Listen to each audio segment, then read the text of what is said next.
Hello, this is Stasha-Gae Roberts, nurse practitioner and owner of Compassion Primary Care. Thank you for taking the time to watch this video. Compassion Primary Care is an integrative practice in the Brandon area, treating individuals 18 years and older. At Compassion Primary Care, we treat you like a person, not a number. Patients are seen virtually or in the comfort of their own homes. Thank you for joining me as I delve into this topic, the shocking truth about obesity in 2024, and challenge everything you thought you knew. Obesity is a topic that's really close to my heart, and I am so passionate about sharing the truth about it with you. The reality is, obesity is a major public health problem that's affecting millions of people around the world, and it's only getting worse. In 2024, we're seeing obesity rates higher than we've ever seen it before, and it's time we start talking about it. Rising obesity rates are a complex issue with many factors at play. On one hand, we have the lifestyle choices like poor diet and lack of exercise, which definitely are contributing to the problem. But on the other hand, poor sleep, chronic disease, medications, hormonal and gut health are all playing a role in the increased incidence of obesity. It's not just simple as saying eat less, exercise more. There is so much more to it than that. I will provide a very broad overview of the issue here today. Now, in the United States, it's estimated that 1 in 5 children and 2 in 5 adults are obese.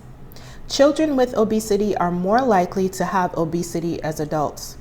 Children and adults with obesity are more likely to develop chronic conditions such as type 2 diabetes, hypertension, cardiovascular disease, arthritis, obstructive sleep apnea, cancer, and many more. And when you add up the healthcare costs, lost productivity, and other expenses, obesity is estimated to cost the U.S. economy over $173 billion annually. That's a staggering number, and it's clear that we need to take action. Obesity is also affecting our military readiness. Only 2 out of 5 young adults meet the weight criteria needed to join the military. That's a problem. Obesity is measured by excess body fat and weight. Body mass index, or BMI, is the standard measuring tool utilized to screen for obesity. BMI is calculated based on a person's height and weight. A major issue with BMI is that it does not differentiate between lean body mass or muscle and body fat. So obtaining a patient's waist circumference is another measurement that can be utilized with BMI to assess weight status. Men with a waist circumference of 40 inches or more and women with a waist circumference of 35 inches or more are at greater risk of developing weight-related health issues. The prevalence of obesity has increased across all ethnic groups, and obesity does tend to increase as we age. So, what are we eating? Again, the standard American diet has contributed to increased rates of obesity. As a whole, Americans consume processed foods high in carbohydrates and sugar and very low in nutritional value. Large portion sizes, eating out instead of cooking, and consuming too much alcohol have all contributed to the increased rates of obesity. Unfortunately, even some of the expert recommendations, such as the food pyramid, are deceptive and contribute to obesity. And yeah, I did say it. If you look at that food pyramid, they're asking you to eat quite a bit of carbohydrates a day. Again, carbohydrates can be inflammatory in nature. Lack of regular exercise or physical activity is also a major contributing factor to obesity. It is recommended that we get 150 minutes of moderate intensity aerobic exercise per week, and that is to actually maintain our current weight. So if we're trying to lose weight, technically we should be doing more minutes of exercise a week. And let's not forget about the role technology plays in our lives. With more and more people working from home or spending long hours in front of the screens, it's easy to see how we get stuck in a sedentary lifestyle. But it's not just about individual choices. We need to think about how we can design technology that promotes movement and activity rather than discouraging it. I have discussed how poor sleep is associated with ill health in previous recordings. Poor sleep can lead to difficulty in controlling our weight, which can lead to inappropriate snacking and eventually weight gain. Hypothyroidism, depression, chronic stress, insulin-resistant hormone changes, and gut dysbiosis can all increase the risk of obesity. Certain medications, such as corticosteroids, antidepressants, diabetes medications, such as insulin, can also contribute to weight gain. So, conventional approaches to address obesity and weight management include medications such as phentermine, bupropion/naltrexone, liraglutide, and Ozempic. I will briefly speak about Ozempic and these GLP-1 receptor antagonists or agonists that are being used and pushed to manage weight. Side effects of these medications include acute kidney injury, gallbladder disease, medullary thyroid carcinoma, pancreatitis, abdominal pain, constipation, etc. If one is taking these medications and not ingesting enough protein and also exercising to build muscle, the individual taking this medicine can lose muscle mass. Besides these side effects, what is the long-term plan? If one does not change eating habits, start exercising, and address any underlying health problems contributing to ill health, are people planning on staying on these medications forever? These medications are also quite expensive. Short term, it is very easy to administer and inject a medication. But what are the long-term consequences of these medications? We don't know.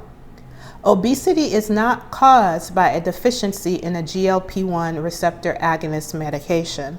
It's caused by factors which include diet, sedentary lifestyle, underlying chronic disease, and medications. These are all modifiable contributing factors. It just takes time and discipline. Other strategies utilized to manage obesity in conventional medicine include bariatric surgery, which increases the risk of nutrient deficiencies and vitamin deficiencies, and endoscopic procedures such as endoscopic sleeve gastroplasty and intragastric balloon. But the basic premise behind these procedures is to decrease the size of our stomach. But our stomach plays a pivotal role in digestion of food and nutrients. I find it interesting how medicine quickly tries to manipulate this environment in our stomach. An integrative approach to weight management includes not only recommendations for dietary changes and physical activity, other measures include addressing underlying illness, sleep optimization, detoxification, addressing gut dysbiosis. The most surprising insights I've come across is the role of gut health in obesity. Research is showing that the bacteria in our gut can influence our metabolism, appetite, and even our mood. This is game-changing because it means that we may not need to focus solely on diet and exercise to manage obesity. We may be able to target the microbiome as well. This concept challenges everything we thought we knew about obesity, and it could potentially lead to new treatments and interventions that are effective and sustainable. It's an area that's still being heavily researched, but the possibilities are endless, and I am so excited to see where it takes us. I personally did a GI map and was not really surprised to see that I was very low in 2 bacteria that research is demonstrating plays a role in decreasing the risk of obesity. These bacteria are Akkermansia and Faecalibacterium prausnitzii. What we are learning in this area of medicine is fascinating, and I look forward to using this information to help my patients. Another breakthrough solution I want to share with you is the concept as food as medicine, and I'll put breakthrough in quotes. This approach recognizes that food has the power not only to nourish our bodies, but also to heal us. By using specific diets and nutrients, we may be able to reverse some of the damage caused by obesity. Again, I use air quotes and I'm being sarcastic, and people say this is a revolutionary concept, but it's really not. I am from Jamaica originally, where the people grew their own fruits and vegetables and they ate from the land. My family had their own pigs, goats, cows, and chickens, and they killed these animals and ate them. And this was some of the best food that you've ever tasted. This is not a new concept. Many of us know. just strategically, that eating our own fruits and vegetables from the land, trying to eat healthy, nutritious meat is a good thing. This is not rocket science. People need to be taught the truth and empowered to make changes. Rich or poor, we can all make healthier decisions. My parents, once they migrated here, were considered working class. We were not rich, but my mom did her best with her budget to make sure we ate well. She had her own garden. She was aware that certain things increased our risk for disease. However, when we have organizations stating things like Cheerios or Lucky Charms or Hot Pockets are healthy and included in things like WIC, that needs to be changed. Those are highly processed foods that increase the risk of disease. We are being deceived. In conclusion, addressing obesity is a complex issue that requires a multifaceted approach. We need to look at the big picture, examining everything from lifestyle choices to chronic illnesses, and empower people to make healthier choices. A more integrative approach will take time to achieve beneficial results, but it is the better approach. If you would like to utilize a more integrative approach to address obesity and other chronic conditions, then give us a call at 813-669-3084. Thank you so much for watching. Don't forget to hit that subscribe button and that little bell icon to turn on notifications. And I'll see you in the next video where we'll dive deeper into more health and wellness topics. This is Stasha-Gae Roberts, nurse practitioner and owner of Compassion Primary Care. Take care. Bye-bye.